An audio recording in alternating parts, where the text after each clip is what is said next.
Hi, and welcome to the latest installment of The Drive, CBS News Political Hot Sheets show about the drive to the GOP nomination. Now, you saw the fancy intro animation. We are much more traditional here on our show.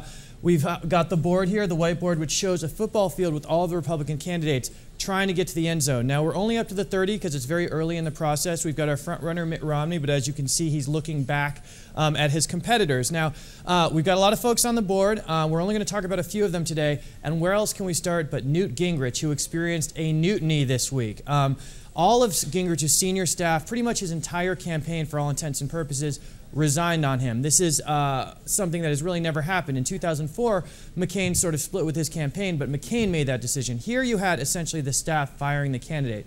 This is really, really bad news for Newt Gingrich, and so he's going to go. He was only on about the 3, and he is now going to go for a safety. Sorry, Newt, you are our first safety in the long and storied history of the drive.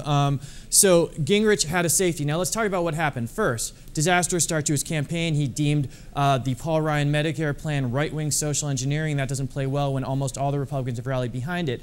2, he has this Tiffany's bill for $250,000 at least. You find out about that from a guy who's supposed to be about fiscal discipline. That doesn't look good. And then, perhaps worst of all, he goes on a 2-week vacation at a time when all of these things are happening, and his staffers are at home saying, why are we working hard and fundraising and doing all of this when he's going on vacation and he doesn't seem to be taking this seriously? So they quit.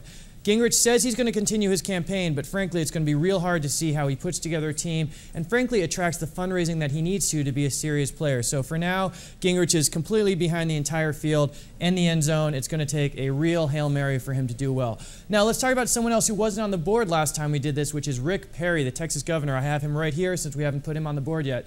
Rick Perry is somebody who's been talking about a presidential run, who's sort of been flirting with it, but hasn't been that serious. This Gingrich news is very important for him.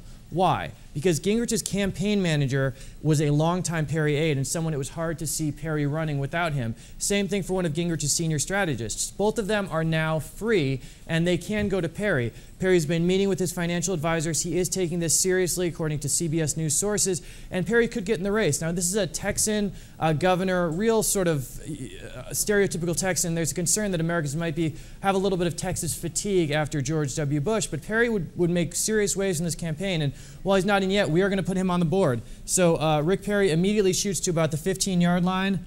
Right there. Rick Perry, ladies and gentlemen.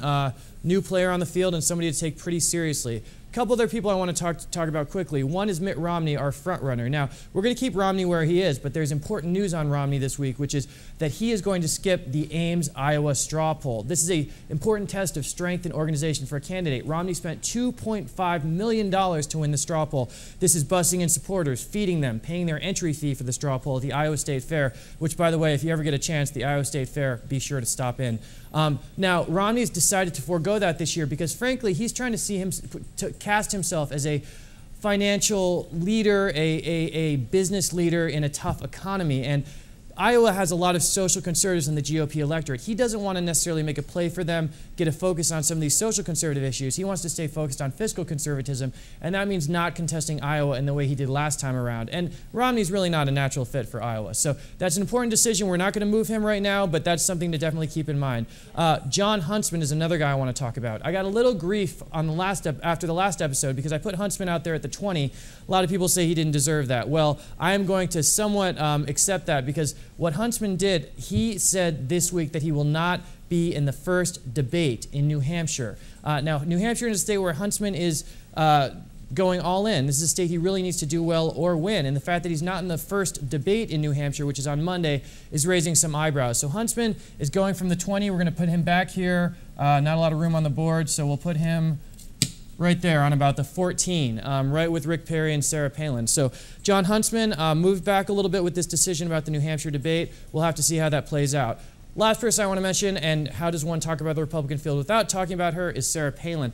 On Friday, there is a big release of documents from her time as governor. Could result in some substantive issues. These are being released now. CBS News is going through them. We'll have a lot to talk about them, so keep an eye on that.